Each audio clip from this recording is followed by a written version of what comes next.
guys, punta nga pala kami dito sa Kamay ni Jesus. Ayan, habang nasa bakasyon ako guys, nasulit ko ang bakasyon ko dito. Ito yung unang pagpasok guys. Ayan. Kasi ang tagal ko na din hindi nakapunta ba dito guys. Makikita niyo yan guys, pagpasok ko dito sa may Kamay ni Jesus. Ayan, last uwi ko pa, dapat pupunta ko dito.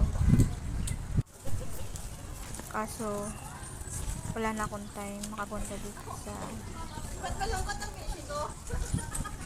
makapag-attend ng wedding. Ito lang ako si David to. Ayan, ito lang guys. Kasi ang laki ng Kamay ni Jesus. Ayan, yung mga kita ng tapos nung dumating kami dito is start na ng first mass. So, andito lang kami sa labas nakatayo. Kaya nag-iintay kami dito hanggang sa matapos yung first mass. Nung matatapos na yung first mass,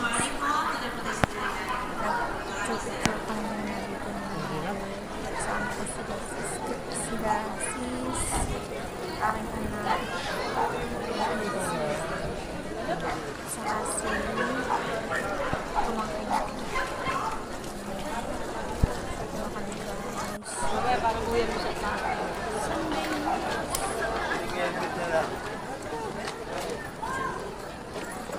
Nung matatapos na guys, ang first mass, punta rin kami sa loob ng bahay.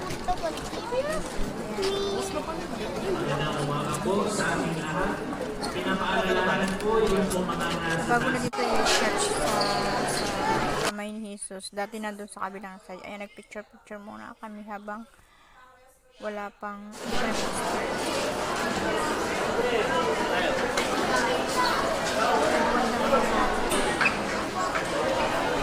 Come to our lives.